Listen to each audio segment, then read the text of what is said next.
ఖచ్చితంగా ఈ ఇంటర్వ్యూ వర్తబులే, ఖచ్చితంగా దీనివల్ల మీకు నష్టం కూడా జరుగుతుంది అని. నాకు నష్టం జరిగినా పర్వాలేదంటే ఇంటర్వ్యూ కంటిన్యూ చేద్దాం, అసలు వద్దు అని అంటే ఇప్పుడే క్లోజ్ చేసుకొని పోతే బెటర్. ఇంటర్వ్యూ వల్ల మీరు ఈ ఇంటర్వ్యూ క్లోజ్ చేసుకొని పోతే బెటర్, నేను మంచిగా చెప్తున్నా మీకు. నాకు ఇప్పుడు కొత్త కాదు, నాకు జరగాల్సిన నష్టం గతంలో ఎంతో జరిగింది. ఇప్పుడు నేను తర్వాత ఏం అడుగుతా చెప్పండి. మీరు ప్రతి క్వశ్చన్ కాంట్రవర్సీ క్వశ్చన్ అడుగుతారు. ఇవాళ మొత్తం కొట్టుకోవడమే మన ఇద్దరం, అదే ఉంటుంది.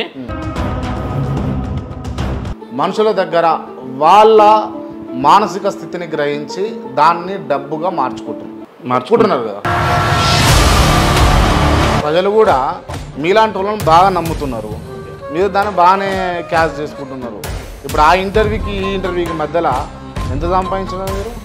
ఎంత సంపాదించాను కోట్ల విలువ చేసేటటువంటి కార్లు, కోట్ల విలువ చేసేటటువంటి బంగ్లాలు ఉన్నాయని చెప్పేసి నేను విన్నాను.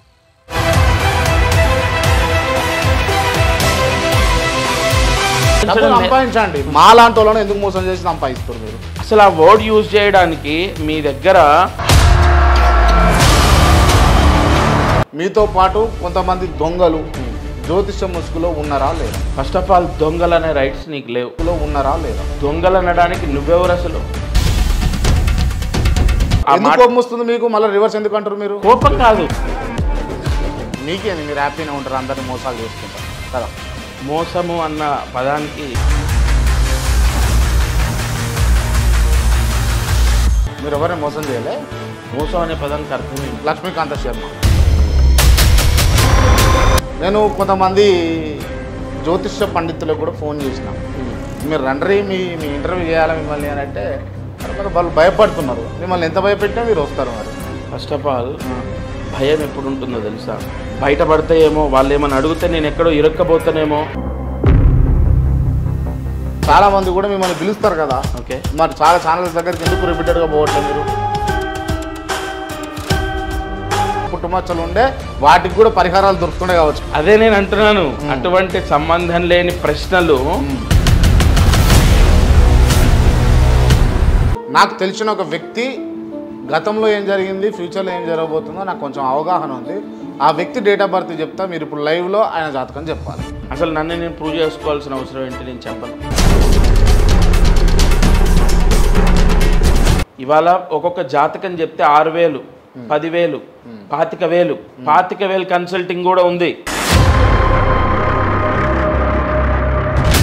మిమ్మల్ని అంతగానం 15 రోజులు 17 రోజులు ఇబ్బంది పెట్టిరు అని అన్నారు కదా. ఆ వ్యక్తి ఇవాళ ఎమ్మెల్సీగా ఉన్నాడు. భయం అవుతుందా మీకు? గంజాయి తోటలో తులసి మొక్క లాంటి వాళ్ళ మీరు? నేను అదే చెప్తున్నా. ఇప్పుడు అంటే ఈ రాజులన్నీ పక్కన పెడితే సమస్య లేని మానవుడు ఉన్నాడా? సమస్య లేని మానవుడు. ఓకే రైట్, తెలంగాణలో ఉంటున్నారు కాబట్టి రేవంత్ రెడ్డి గారి పరిపాలన ఎట్లుంది? 1 year కావాలి.